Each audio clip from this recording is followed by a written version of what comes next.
In the summer of 1943, the Eastern Front of the Second World War stood at a critical juncture. After nearly 2 years of relentless combat, both Germany and the Soviet Union were exhausted yet unwilling to concede strategic initiative. The German Wehrmacht had advanced deep into Soviet territory since Operation Barbarossa in June 1941. But the rapid victory envisioned by Adolf Hitler and his generals had not materialized. Instead, the war in the East became a prolonged contest of attrition. The winter of 1942-43 saw the catastrophic defeat of the German Sixth Army at Stalingrad, where more than 25,000 men were encircled and destroyed. This disaster marked the first decisive Soviet strategic victory and signaled that German forces no longer held unchallenged supremacy. Yet the Wehrmacht still controlled vast areas of Soviet territory, stretching from Leningrad in the north to the Caucasus in the south, and retained the ability to launch major offensives. The Soviet Union, though buoyed by its success at Stalingrad, faced its own monumental challenges. The Red Army had suffered losses exceeding 6 million men since 1941, with entire cities and industrial regions devastated. Its soldiers endured harsh conditions, shortages, and constant strain. The Soviet High Command, the Stavka, sought not only to defend, but to seize the initiative.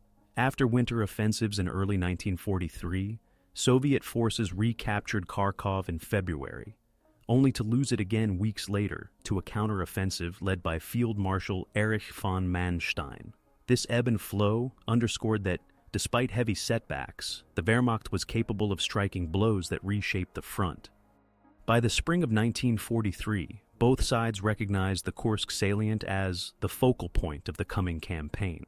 The salient was a vast bulge in the front line, protruding about 150 kilometers westward into German-held territory. At its widest, it extended 250 kilometers north to south, encompassing the city of Kursk itself. For the Germans, the salient represented a tempting opportunity to encircle and destroy a large concentration of Soviet forces. For the Soviets, it was both a potential vulnerability and a trap they prepared to exploit. The German High Command faced mounting pressure.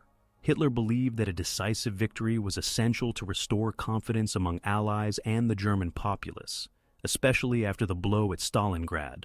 Operation Citadel, the code name for the planned offensive against the Kursk salient, was conceived as such a decisive battle. German planners envisioned a double pincer movement. Field Marshal Walter Model's Ninth Army would strike from the north, while Colonel General Hermann Hoth's 4th Panzer Army and General Werner Kempf's Army Detachment Kempf would attack from the south. The goal was to cut off and annihilate the Soviet forces inside the salient, potentially eliminating up to 1 million Red Army soldiers. On the Soviet side, Joseph Stalin and his commanders anticipated the German move. Through a combination of intelligence from reconnaissance, partisan activity, and reports from Western allies, the Stavka knew that the Germans were preparing for a major assault. Soviet forces under Generals Konstantin Rokossovsky in the north and Nikolai Vatutin in the south were reinforced heavily.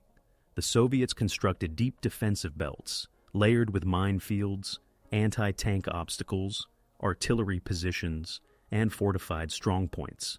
Behind these defensive lines, massive reserves were assembled, including mechanized armies under the command of General Ivan Konev and Marshal Georgy Zhukov. Unlike in previous years, when Soviet defenses often crumble under German blitzkrieg, in 1943, the Red Army prepared for a deliberate defense-in-depth strategy. Beyond the battlefield, the wider context shaped decisions. Germany was increasingly constrained by the demands of multiple fronts. In North Africa, Axis forces had surrendered in May 1943, opening the way for Allied landings in Italy. In the air war, German cities endured intensified bombing campaigns from the Western Allies, stretching resources thin. The Soviet Union, by contrast, benefited from the continued relocation of industry eastward beyond the Urals, where factories produced tanks, aircraft, and artillery in vast numbers. The T-34 medium tank, produced in tens of thousands, became a symbol of Soviet resilience. Lend-Lease aid from the United States and Britain further bolstered Soviet logistics, providing trucks, fuel, and communications equipment that enhanced mobility and coordination. Public sentiment in both countries reflected the grinding nature of the conflict. In Germany, propaganda emphasized the need for one decisive blow to secure victory, but morale was increasingly strained by losses and the threat of air raids at home. In the Soviet Union, memories of devastation in 1941 and 1942 fueled a determination to resist. Civilians in regions near the front faced evacuations, forced labor, and destruction of property, while those under German occupation endured reprisals, deportations, and famine. The stakes of the coming battle were clear. It was not only a military contest, but a struggle over the future direction of the war on the Eastern Front. By early July 1943, the stage was set. Nearly 900,000 German soldiers, supported by about 2,700 tanks and assault guns, and 2,000 aircraft prepared to strike at the Kursk salient. Facing them were more than 1.9 million Soviet soldiers, 5,000 tanks, 25,000 artillery pieces, and 2,900 aircraft. Both sides understood that the outcome of this confrontation could determine the balance of power for the remainder of the war in the East. The largest armored clash in history was about to unfold, with consequences that would extend far beyond the fields of Kursk. On the morning of 5 July 1943, the German assault on the Kursk salient began. Operation Citadel was launched with a massive artillery bombardment designed to disrupt Soviet defenses and soften resistance before the armored spearheads advanced. In the northern sector, Field Marshal Walter Model's 9th Army, comprising 9 panzer divisions and numerous infantry units, prepared to break through General Konstantin Rokossovsky's central front. Simultaneously to the south, Colonel General Hermann Holth's 4th Panzer Army and Army Detachment Kempf moved against General Nikolai Vatutin's Voronezh front. The German plan depended on rapid penetration and the encirclement of Soviet forces within the salient, but from the outset, progress proved slower than anticipated. The Soviet defense system had been constructed in depth. In some areas, up to 6 defensive belts extended more than 100 kilometers, each fortified with trenches, anti-tank ditches, wire entanglements, and dense minefields. Soviet sappers had emplaced over 400,000 mines in the northern sector alone, and nearly 5,000 in the south. As German armor advanced, tanks such as the Panzer IV and the new Panther and Tiger models confronted not only the Red Army's T-34s, but also extensive obstacles that impeded movement and forced concentration in narrow corridors. German engineers worked to clear paths, but each step forward was costly in time and casualties. In the north, Model's forces advanced toward Ponyri, a key railway junction that became the focal point of intense combat. German divisions, including the 9th Panzer and 20th Panzer divisions, encountered determined Soviet resistance. Rokossovsky had placed his forces in carefully prepared defensive zones, and Soviet artillery barrages inflicted heavy losses on German infantry before armored units even engaged. The fighting in and around Ponyri quickly took on the character of urban combat, with control of buildings, factories, and railway yards changing hands multiple times. The Germans referred to Ponyri as a second Stalingrad, a grim acknowledgement of the fierce opposition. In the south, Hoth's 4th Panzer Army, reinforced by the 2 SS Panzer Corps under General Paul Hauser, aimed to break through toward Oboyan and ultimately link with Model's thrust in the north. The SS divisions, Leibstandarte, Das Reich, and Totenkopf, were among the most heavily equipped units, fielding a significant proportion of the newly introduced Panther tanks and Tiger heavy tanks. However, the Panthers in particular suffered from mechanical unreliability. Many broke down before reaching the front, reducing their operational strength. Despite this, the German southern spearhead made more progress than the northern counterpart, advancing up to 35 kilometers in the first days of battle. Soviet commanders anticipated such advances and had deployed reserves to counter them. Vatutin committed the 1st Tank Army and 6th Guards Army to hold the line, supported by concentrated artillery fire. Air battles also intensified, as the Luftwaffe deployed more than 2,000 aircraft, including Focke-Wulf FW-190s and Junkers Ju 87 Stukas, to support the offensive. Facing them was the Soviet Air Force with an even larger number of fighters and bombers, such as Yak-9s, La-5s, and Il-2 Sturmoviks. Both sides suffered heavy losses, with hundreds of aircraft destroyed in the first days alone. Yet, Soviet air forces increasingly contested the skies, preventing the Luftwaffe from achieving undisputed control. For the soldiers engaged, the opening phase of Citadel was grueling. German units pressed forward in the heat of summer, often fighting through layered defenses where minefields disabled tanks and machine gun fire swept advancing infantry. Soviet troops endured relentless bombardment, but relied on pre-positioned defensive lines and coordinated counterattacks to slow the enemy. Casualties mounted rapidly. By the end of the first week, German losses in the north reached tens of thousands of men and hundreds of tanks, while Soviet units also reported severe attrition but maintained cohesion. Civilian populations caught within the battle zone faced devastation. Villages in the path of advancing armies were destroyed, their inhabitants displaced or forced to flee. Agricultural fields became battlegrounds, scarred by shell craters and tank tracks. Civilians who remained often sought shelter in cellars or improvised dugouts, enduring the constant risk of artillery fire and aerial bombardment. For many, survival meant navigating between two armies, neither of which could afford to prioritize non-combatants in the midst of the largest confrontation of the war to date. By 9th of July, it was evident that Operation Citadel was not unfolding as German planners had envisioned. Progress in the north stalled around Ponyri and Olkovodka, where Soviet defenses held firm despite repeated assaults. In the south, Hauser's SS Panzer Corps pushed toward Prokhorovka, but Soviet resistance stiffened as reinforcements arrived. Both sides were preparing for an even greater clash, one that would soon concentrate immense numbers of tanks in a single sector and define the outcome of the battle. The opening phase, marked by methodical attacks and brutal defensive stands, had set the stage for the escalation to come. In the days following the initial assaults, the battle around Kursk entered its second, more complex stage. The strategic objectives of both sides became increasingly clear, as did the scale of resources committed. For the Germans, Operation Citadel represented an attempt to regain the strategic initiative lost at Stalingrad and to deliver a decisive blow before the Western Allies could open a second front in Europe. Hitler demanded that the offensive succeed quickly, fearing that prolonged combat would drain manpower and material that Germany could not easily replace. The emphasis on speed, however, clashed with the reality of layered Soviet defenses, mechanical issues with new tanks, and the sheer density of Red Army formations. The German Ninth Army in the north pressed on, but their advances toward Olkovodka slowed dramatically. Model's plan relied on using concentrated artillery barrages and tank-led thrusts to rupture Soviet lines, but Rokossovsky's Central Front had organized defenses into multiple echelons. Even when German forces managed to push through the first belt of fortifications, they encountered further obstacles only a few kilometers beyond. At Ponyri and Olkovodka, fierce fighting continued day and night.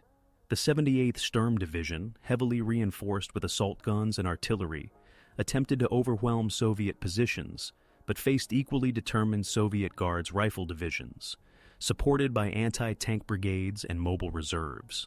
Both sides rotated units to maintain pressure, leading to constant attritional combat rather than the breakthrough the Germans sought. In the southern sector, progress appeared more promising, but was also fraught with challenges. Hoth's 4th Panzer Army and Hauser's 2 SS Panzer Corps pressed northward, aiming to capture Oboyan and reach Kursk itself. The Totenkopf and Leibstandarte divisions pushed across the Sel River under heavy fire, while Das Reich advanced on a parallel axis. Despite initial momentum, they confronted the Soviet 6th Guards Army, reinforced by elements of the 1st Tank Army. The field south of Prokhorovka turned into killing grounds, where waves of German panzers and Soviet T-34s collided amid artillery barrages and strafing attacks from aircraft overhead. By 11th of July, the Germans had advanced some 30 kilometers, but were still short of their intended operational objectives, and Soviet reserves were arriving in strength. The air war over Kursk became one of the defining features of this phase. The Luftwaffe, though still a formidable force, was increasingly overstretched. Its aircraft provided close support for Panzer spearheads, with Ju-87 Stukas targeting Soviet artillery and strongpoints. Yet Soviet air units contested these missions with growing effectiveness. The Il-2 Sturmovik, nicknamed the Flying Tank, played a central role in Soviet ground attack operations, often flying in massed formations to strike German armor and supply lines. The scale of aerial engagements was immense. On 7th of July, alone, more than 1,200 sorties were flown by both sides in a single sector of the front. Losses were severe, with hundreds of aircraft downed within days, but the Soviet Air Force demonstrated greater resilience in replacing losses and maintaining pressure.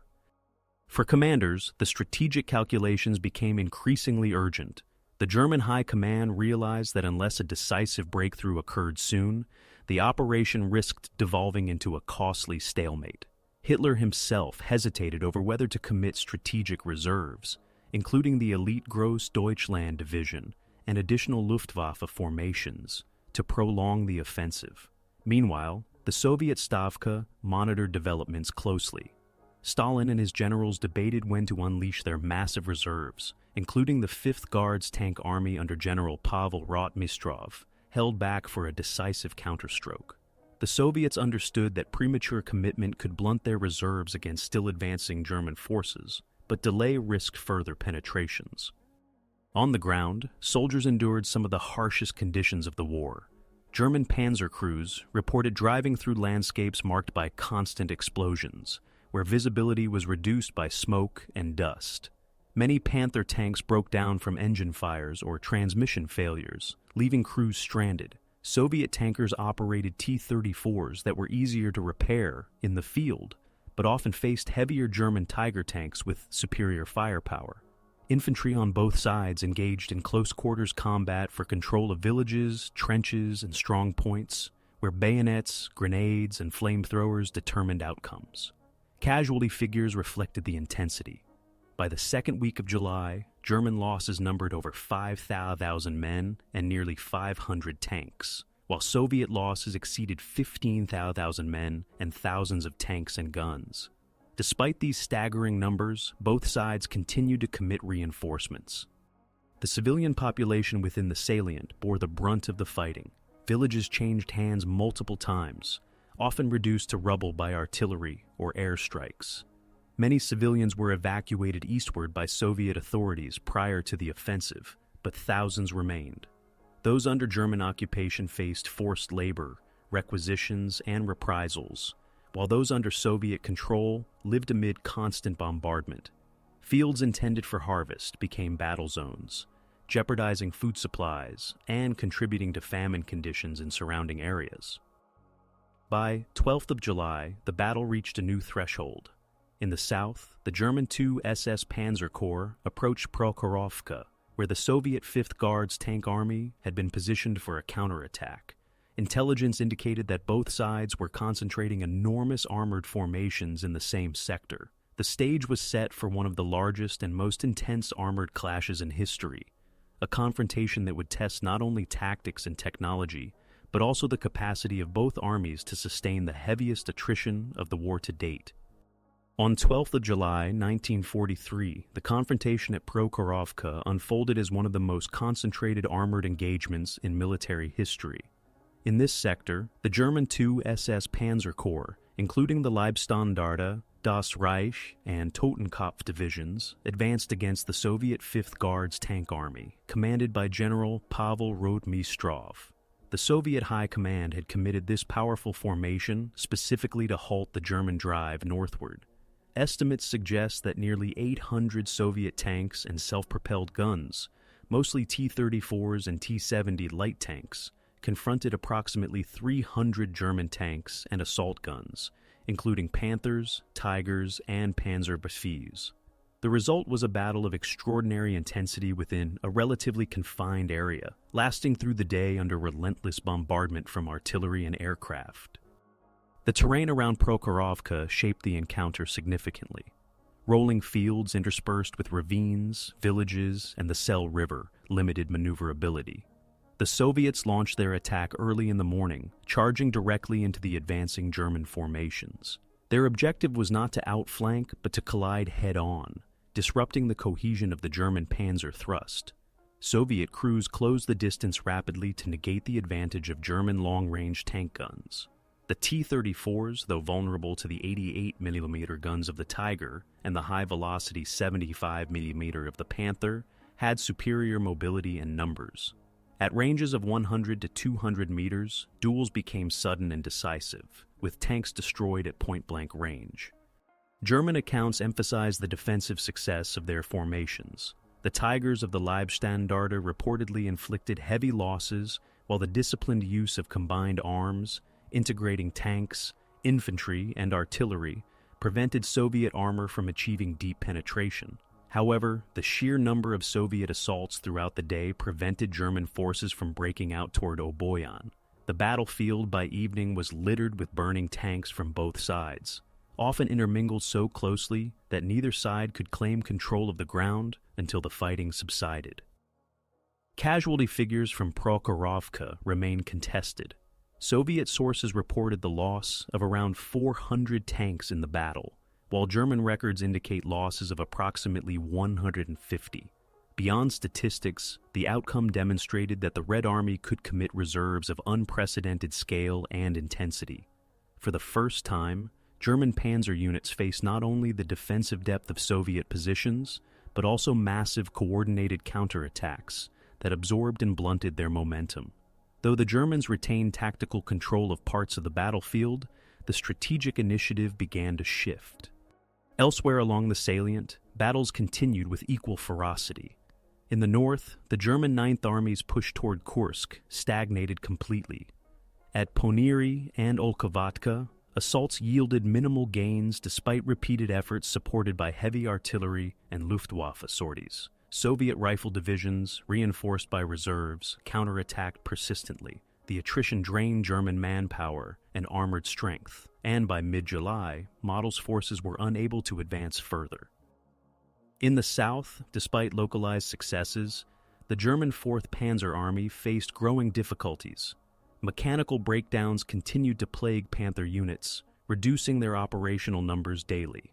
Supply lines strained under constant Soviet interdiction, as partisan activity behind German lines disrupted rail and road transport. Luftwaffe supply drops were insufficient to compensate for shortages. Meanwhile, Soviet artillery and aviation targeted fuel and ammunition depots, compounding logistical challenges. German units fought under conditions of diminishing resources, while Soviet forces maintained steady reinforcement through reserves moved from deeper within the Soviet Union. The air war intensified over Prokhorovka and surrounding sectors. The Luftwaffe committed large numbers of dive bombers and fighter bombers to disrupt Soviet tank concentrations. Yet the VVS responded with mass sorties of Yak-9s, LA-5s, and Il-2s. Pilots on both sides recorded multiple sorties per day, with exhaustion mounting rapidly. Air superiority was no longer a German guarantee. Soviet aircraft increasingly contested control, allowing the Red Army to coordinate ground and air operations more effectively. By mid-July, the attrition of the Luftwaffe became evident, as losses could not be replaced at the same rate as Soviet production. For the soldiers involved, the battles of 12 and 13 July represented a crucible of firepower. Tank crews described operating in fields where dozens of vehicles burned simultaneously, the air thick with smoke and dust, vision reduced to meters. Infantry fought amid shattered villages, where artillery destroyed entire blocks and combat devolved into street-by-street contests. Casualties mounted with alarming speed, tens of thousands on both sides within a matter of days. Yet, despite the destruction, morale differed. German troops expressed frustration at the failure to achieve breakthroughs, while Soviet soldiers, though suffering enormous losses, perceived that they had succeeded in halting the feared panzer divisions.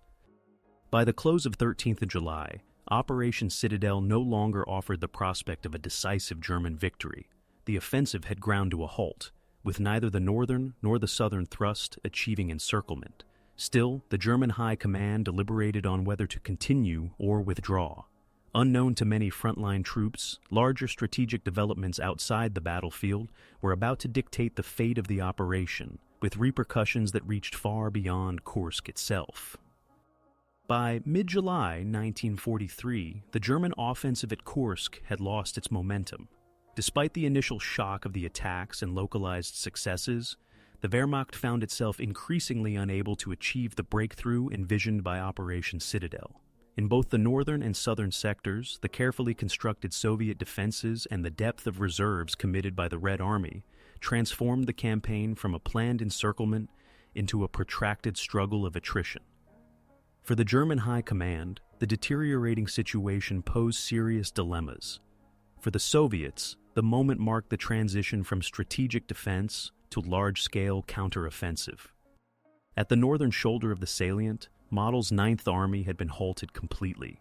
After more than a week of fighting, German forces at Poniri and Olkovatka could advance no farther. The divisions under his command had sustained significant casualties, tens of thousands of men lost, along with hundreds of tanks and guns.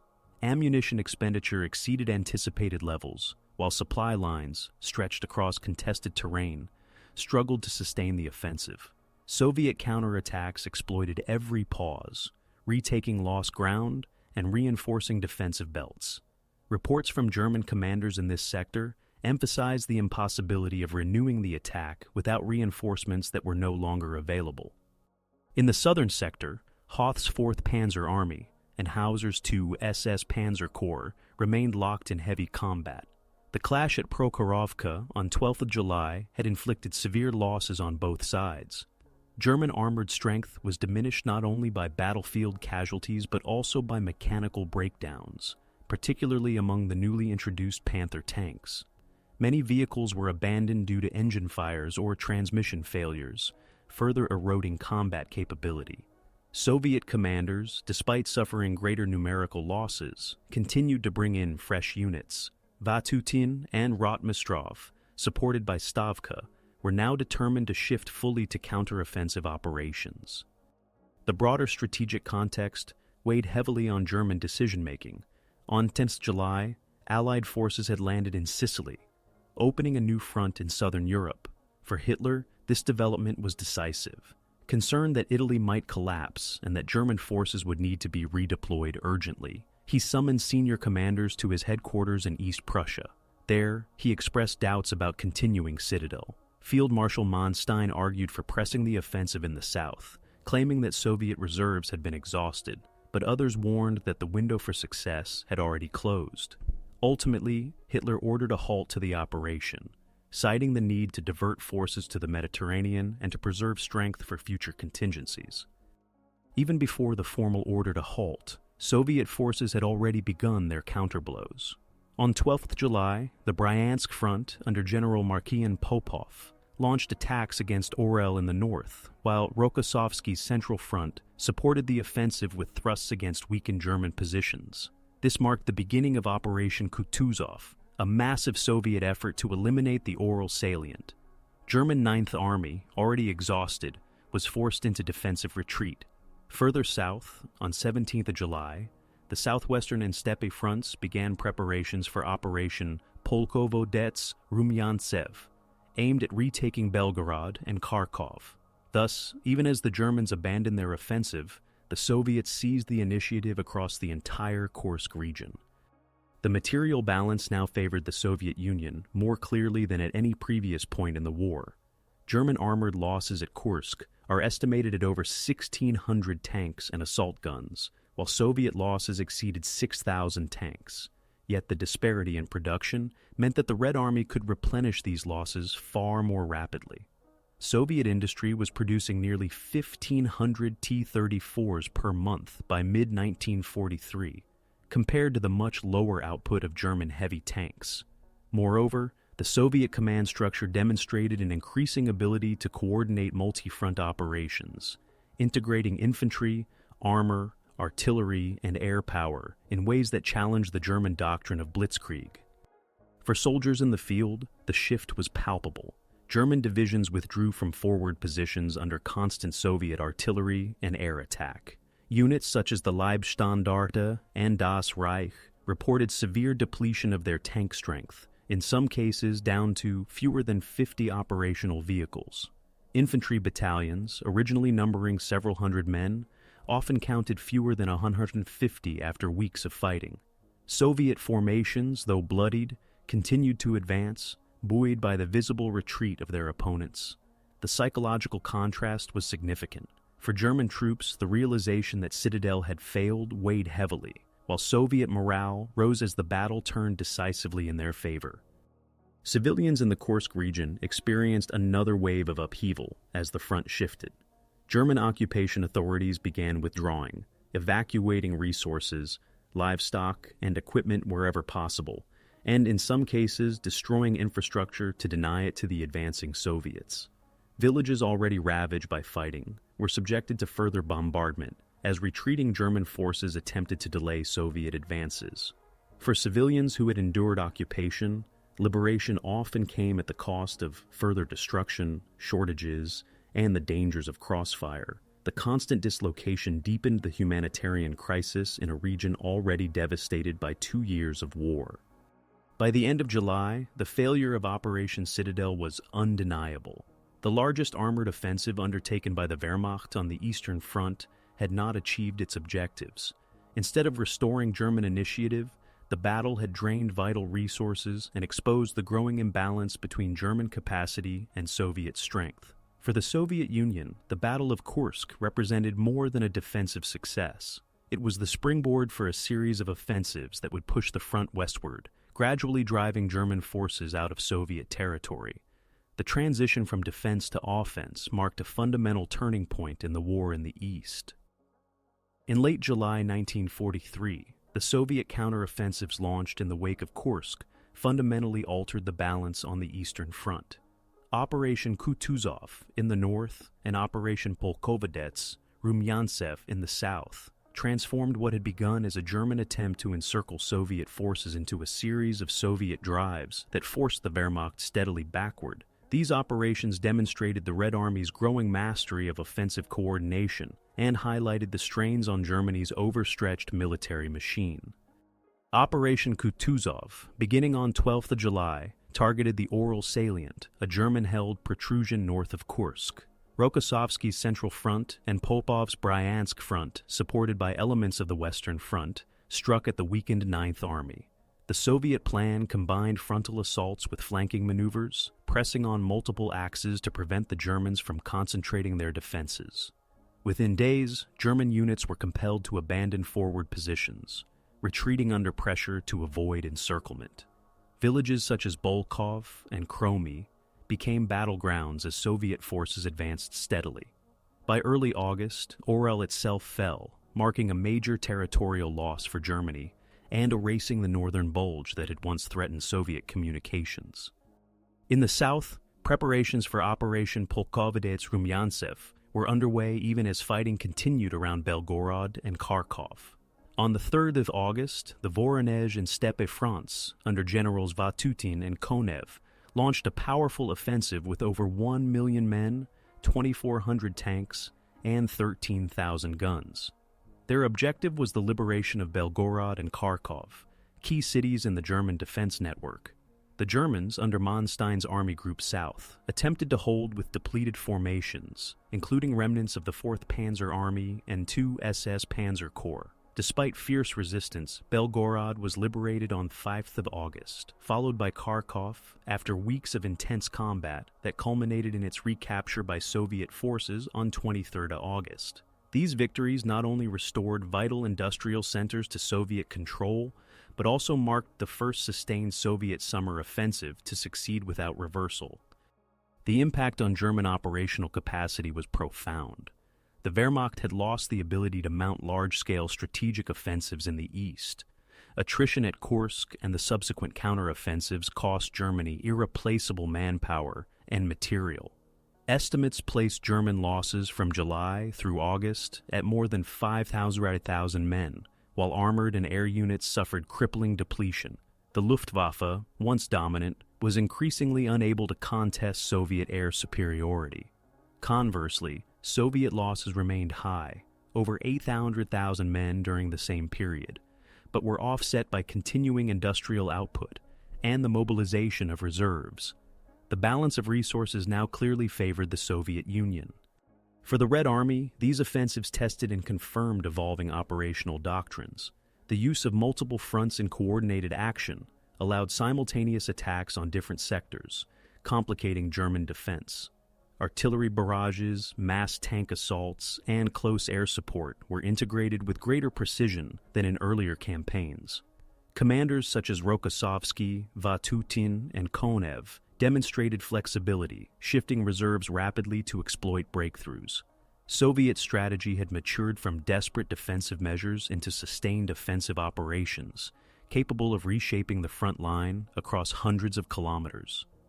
Civilians in the contested regions once again faced upheaval. The retreating Germans implemented scorched earth tactics, destroying infrastructure, factories, and railways to deny them to the Soviets. Thousands of civilians were evacuated westward or conscripted into forced labor columns. Villages were burned and harvests destroyed, worsening shortages in already devastated areas. Yet liberation also brought hardships. Soviet authorities reinstated strict control, mobilizing labor for reconstruction, and pressing local populations into supplying the advancing armies. For civilians who had endured occupation, the return of Soviet rule was accompanied by both relief and new burdens. Politically, the outcomes of July and August 1943 reverberated far beyond the battlefield. The failure of Operation Citadel and the German retreats undermined confidence among Axis allies. Italy, already on the verge of collapse, surrendered in September, while Romania and Hungary reassessed their positions as the Red Army advanced westward. In Berlin, Hitler faced mounting pressure from both military leaders and civilians, who recognized that the dream of victory in the east had faded. In Moscow, the successes at Kursk, Orel, Belgorod, and Kharkov were celebrated with public ceremonies, including the first artillery salvos marking liberation, establishing a tradition of salute victories that would continue through the remainder of the war. By the close of August, the German front had been pushed back more than 200 kilometers in some sectors. What had begun as a German attempt to regain the initiative had instead opened the path for Soviet forces to continue westward toward the Dnieper and ultimately into Eastern Europe. The Battle of Kursk and its aftermath marked the definitive transition. Germany was now on the defensive in the east, while the Soviet Union seized and retained the initiative for the rest of the war. The summer of 1943 thus stands as the pivot upon which the direction of the Eastern Front permanently turned. The Soviet advance in the late summer of 1943 marked not only a military shift, but also a transformation in the way the Eastern Front operated. After Kursk, the Red Army increasingly relied on methods of resistance and adaptation that contrasted with the desperate defensive struggles of 1941 and 1942. The balance of initiative had shifted. The Germans found themselves forced into defensive operations, while the Soviets applied relentless pressure through a combination of set-piece offensives, mobile operations, and guerrilla warfare behind enemy lines. One of the key factors in this transformation was the growing effectiveness of Soviet counterattacks. No longer confined to blunt frontal assaults, Soviet commanders refined operational techniques that emphasized timing, coordination, and exploitation. During Operation Kutuzov and Polkovodets Rumyantsev, the Red Army repeatedly struck weakened German sectors while holding strong reserves to exploit breakthroughs. Armored and mechanized corps were concentrated for decisive thrusts, often supported by entire air armies committed to specific operations. This use of massed force at critical points demonstrated a shift toward offensive doctrines that mirrored and, in some cases, surpassed the operational concepts that had made German blitzkrieg so formidable in the early years of the war. Adaptation also extended to logistics and supply. By mid-1943, the Soviet Union had integrated wartime production into a sustainable system. Entire industries relocated beyond the Urals during 1941 to 42 were now functioning at full capacity, producing tanks, aircraft, and artillery in quantities unmatched by German industry. Lend-Lease aid contributed significantly as well. American-made trucks, such as the Studebaker, improved Soviet mobility enabling rapid redeployment of troops and artillery. Radios and communication equipment from Allied sources enhanced command and control, allowing more complex operations across multiple fronts. While German forces remained tactically proficient, shortages of fuel, spare parts, and replacements increasingly undermined their ability to respond effectively. Behind German lines, Soviet partisans played an increasingly important role. By 1943, hundreds of thousands of partisans operated across occupied territories, conducting sabotage against railways, bridges, and communication lines. These actions disrupted German logistics, forcing the diversion of frontline troops into rear security operations. During the lead-up to the Kursk campaign, partisan activity intensified, damaging German supply routes and complicating the movement of reinforcements. After the failure of Citadel, partisan attacks became even more coordinated, often timed with major Soviet offensives to maximize disruption.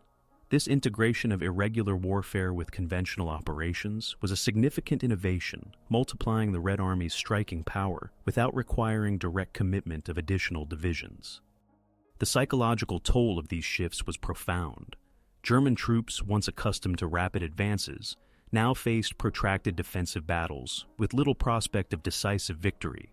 Letters and diaries from soldiers describe exhaustion, dwindling supplies, and the constant threat of air attack.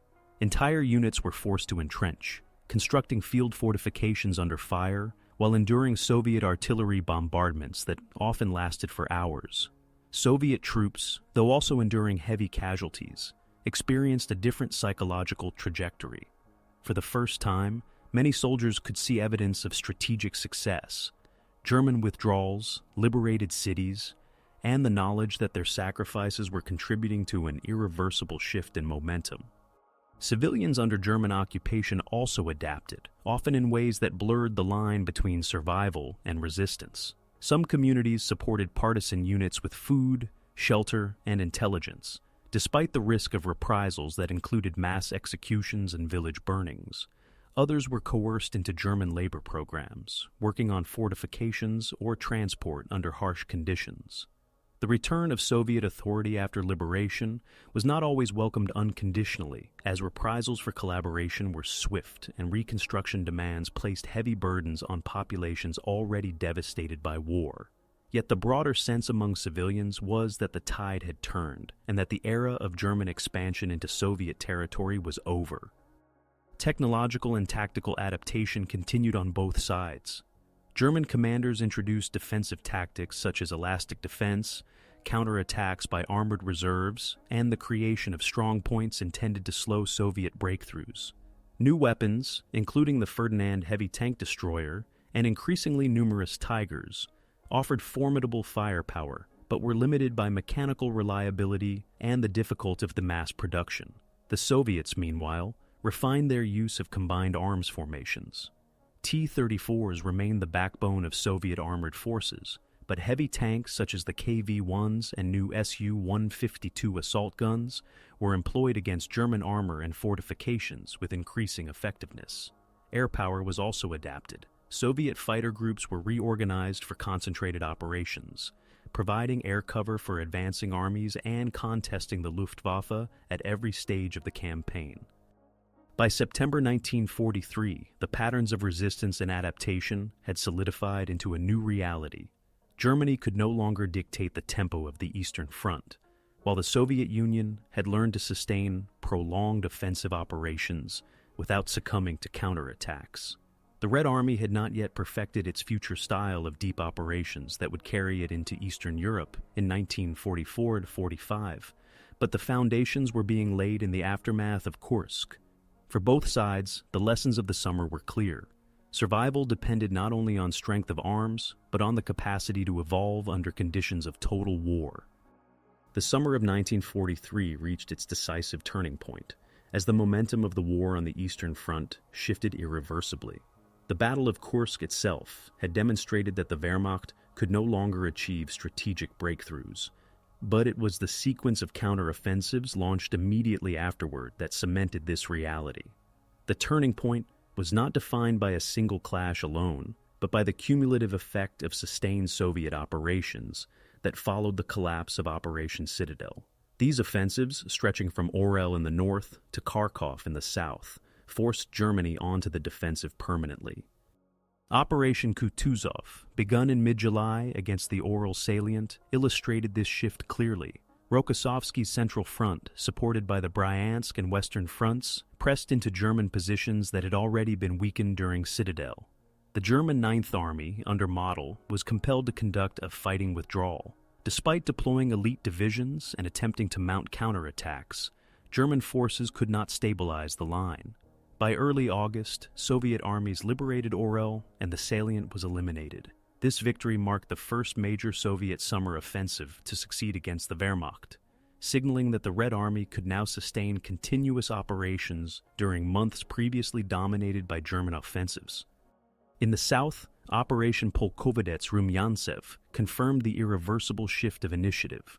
Vatutin's Voronezh Front and Konev's Steppe Front launched massive attacks beginning on 3rd of August, targeting Belgorod and Kharkov. The battles were enormous in scale. Over 1 million Soviet soldiers, 2,400 tanks, and thousands of artillery pieces advanced against German formations already exhausted by Kursk. Despite the presence of Manstein's Army Group South, which included remnants of the 2 SS Panzer Corps, German forces could not withstand the assault. Belgorod fell on 5th August, and Kharkov, after heavy urban fighting, was liberated by 23 August. The recapture of these cities not only provided the Soviets with strategic depth and industrial centers, but also eliminated key bases of German operations in Ukraine. The combined effect of Kutuzov and Rumyantsev was to push the front line westward by hundreds of kilometers. The Red Army had not only halted a German offensive, but had transformed the summer campaign into a decisive series of victories. Germany now faced a situation it had never encountered before on the Eastern Front, a sustained Soviet advance during the height of the campaigning season. Unlike in 1941 or 1942, when the Wehrmacht had dictated the rhythm of operations, it was now compelled to react defensively on all sectors. The turning point also had profound operational consequences. German commanders, including Manstein, attempted to argue for flexible withdrawals to conserve strength, but Hitler repeatedly insisted on holding positions at all costs. This policy led to encirclements and costly defensive battles, further weakening already depleted formations. Units that had once been considered elite, such as the Großdeutschland Division or the SS Panzer divisions, emerged from the summer campaign with drastically reduced combat effectiveness. Entire infantry divisions were reduced to skeleton formations, numbering fewer than a third of their original strength. Equipment shortages compounded the problem, with tank and aircraft losses far outpacing production. For the Soviets, the turning point was equally political. Stalin and the Stavka recognized the propaganda value of the victories. The liberation of Orel, Belgorod, and Kharkov was marked by artillery salutes in Moscow, the first such celebrations of the war, signaling to the Soviet population that the tide had turned. The Red Army was no longer merely defending. It was advancing, reclaiming territory that had been under occupation for more than 2 years. For civilians across the Soviet Union, this shift boosted morale and reinforced the belief that ultimate victory was achievable. Internationally, the consequences were equally significant. Germany's defeat at Kursk and subsequent retreats influenced the calculations of its allies. Italy's surrender in September 1943, though primarily triggered by Allied landings in Sicily, was reinforced by the clear evidence that Germany was losing in the East. Romania, Hungary, and Finland began quietly exploring options for disengagement, recognizing that continued alignment with Germany risked catastrophic consequences as Soviet advances drew closer to their borders. For the Western Allies, the Soviet successes underscored the importance of maintaining pressure on Germany in multiple theaters, strengthening coordination among the Allied powers. On the battlefield, the scale of casualties illustrated the decisive nature of the turning point. German forces lost more than 500,000 men between July and August, while Soviet casualties exceeded 800,000. Yet the disparity lay in replacement capacity. The Soviet Union, supported by its vast mobilization system and industrial base, could replenish these losses more quickly. Germany, constrained by multiple fronts and declining resources, could not. This imbalance meant that every major battle further weakened the Wehrmacht relative to its adversary. By the end of August 1943, the turning point was unmistakable. The Eastern Front had been transformed from a dynamic battlefield dominated by German offensives into one where the Red Army held the initiative. From this moment onward, Germany would never again launch a large-scale strategic offensive in the east. The battles of Kursk, Orel, Belgorod, and Kharkov collectively ensured that the Wehrmacht had entered a phase of permanent defense, while the Soviet Union embarked on a continuous westward drive that would eventually carry its armies to Berlin. The turning point of the Eastern Front was not a single clash, but the cumulative result of this decisive summer campaign. By September 1943, the Battle of Kursk and the subsequent Soviet offensives had brought the summer campaign to a close. What followed was the gradual withdrawal of German forces and the consolidation of Soviet gains across vast stretches of the Eastern Front. The aftermath revealed not only the immediate consequences of the fighting, but also the longer-term shifts that would shape the remainder of the war in the East. German armies, retreating under pressure from the Red Army, attempted to establish new defensive lines along the Dnieper River. This withdrawal was one of the largest movements undertaken by the Wehrmacht during the war, involving hundreds of thousands of troops and vast amounts of equipment. The operation was conducted under constant Soviet pursuit, with Soviet forces advancing relentlessly westward. German commanders such as Manstein argued for flexible defense and counterstrokes, but Hitler's insistence on holding key cities at all costs repeatedly exposed German units to encirclement. Entire divisions were compelled to retreat hastily, leaving behind heavy equipment they could not transport across destroyed bridges and impassable terrain. For Soviet forces, the withdrawal of the Germans created opportunities, but also challenges. Supply lines stretched across hundreds of kilometers of newly liberated territory, much of it devastated by years of occupation and combat. Railways had to be repaired, roads rebuilt, and bridges constructed to maintain the advance. The Red Army established forward supply bases, often improvising solutions with local resources and Lend-Lease vehicles. Despite these obstacles, Soviet armies maintained pressure, launching successive operations along the Dnieper that aimed to liberate Ukraine and push the front toward Eastern Europe. The humanitarian consequences of the German withdrawal were severe. Scorched earth tactics were implemented systematically. Villages were burned, crops destroyed, and industrial facilities dismantled or demolished. Civilians were evacuated forcibly, with hundreds of thousands deported for labor in Germany. Those left behind often faced starvation, homelessness, or the risk of being caught in crossfire. Liberation by Soviet forces brought an end to occupation, but not necessarily an end to suffering. Local populations were subject to military requisitions, conscription, and in some cases reprisals for alleged collaboration with the Germans. Reconstruction was slow, and the physical scars of the fighting remained visible in destroyed towns, ruined factories, and abandoned farmland. The military losses from Kursk and its aftermath weighed heavily on Germany. The Wehrmacht had lost an estimated 1,600 tanks, 3,000 guns, and more than 500,000 men killed, wounded, or captured during the summer campaigns.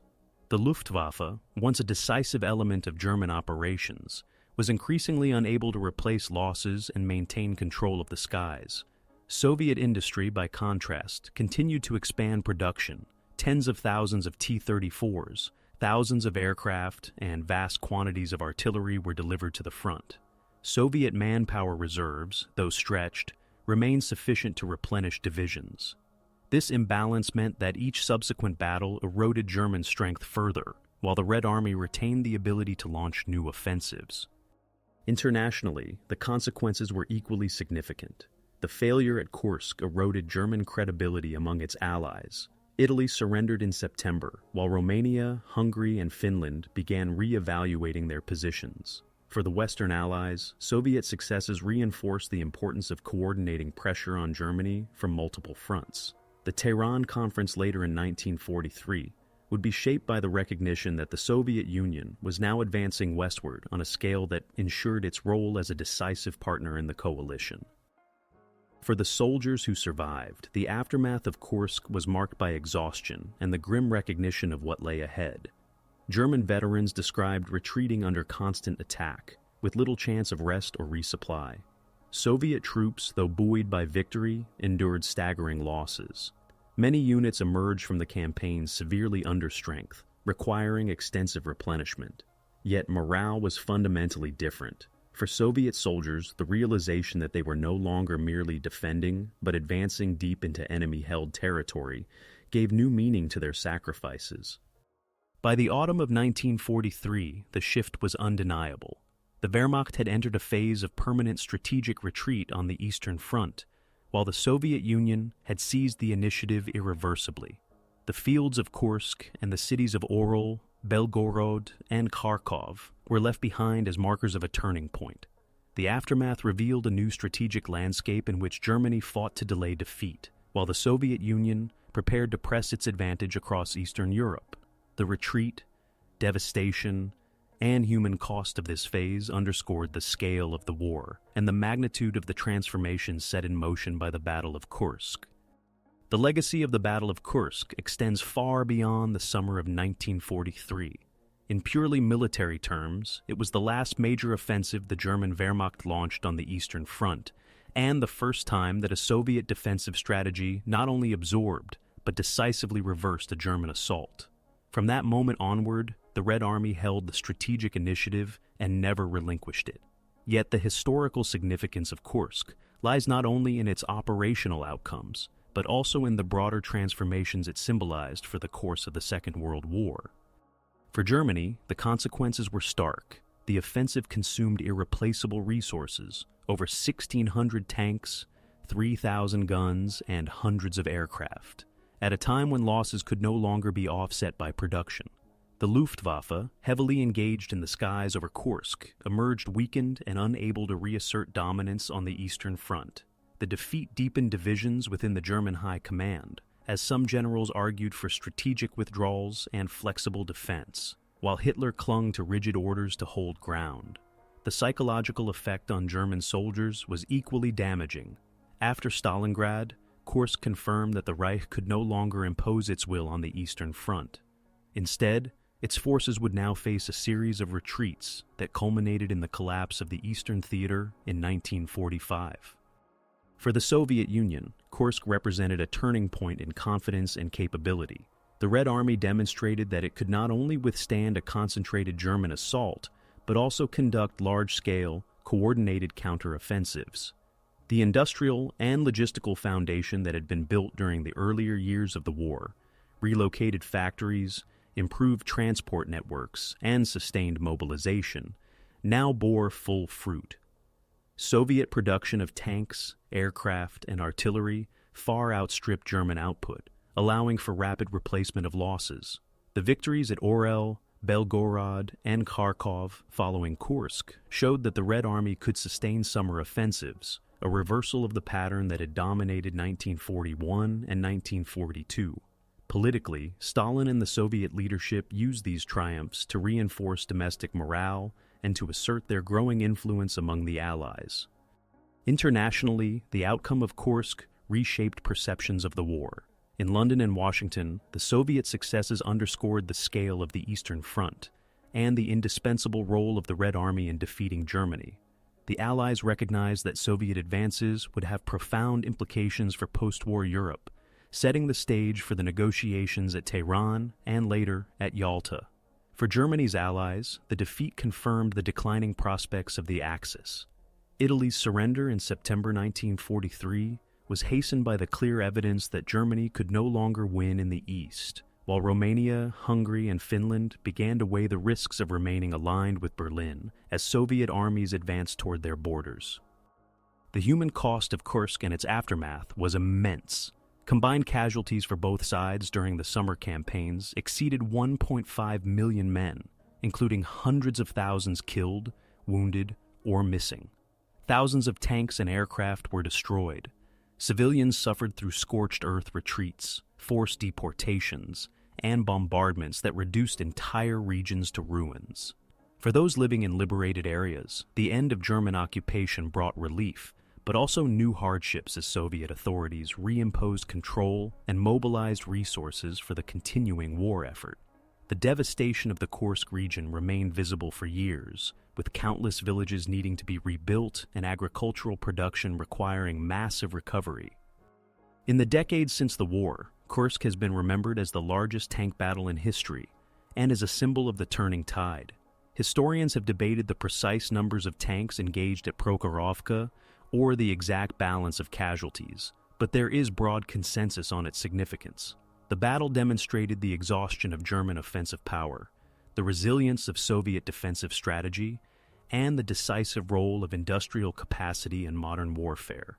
It also highlighted the integration of multiple dimensions of war: ground forces, air power, partisan activity, and economic mobilization, all converged to determine the outcome. Commemoration of Kursk has taken different forms. In the Soviet Union, it was celebrated as a triumph of national resistance and as evidence of the Red Army's growing mastery of warfare. Annual ceremonies, monuments, and museums in Kursk and Prokhorovka honor the memory of those who fought and died there. In Germany, Kursk has been studied as a case of overextension and the consequences of leadership decisions that disregarded operational realities. Internationally, the battle is recognized as one of the pivotal moments of the Second World War, comparable in importance to Stalingrad and the Allied landings in Normandy. Ultimately, the Battle of Kursk was not only a clash of armies, but also a turning point in the global conflict. It marked the definitive end of German hopes for victory in the East and the emergence of the Soviet Union as the driving force behind the destruction of Nazi Germany. From the fields of Kursk, the path led westward, across Ukraine, into Poland, and eventually to Berlin. The legacy of the battle lies in its confirmation that the course of the war had shifted irrevocably, and that the balance of power on the Eastern Front had been transformed in favor of the Soviet Union for the remainder of the conflict.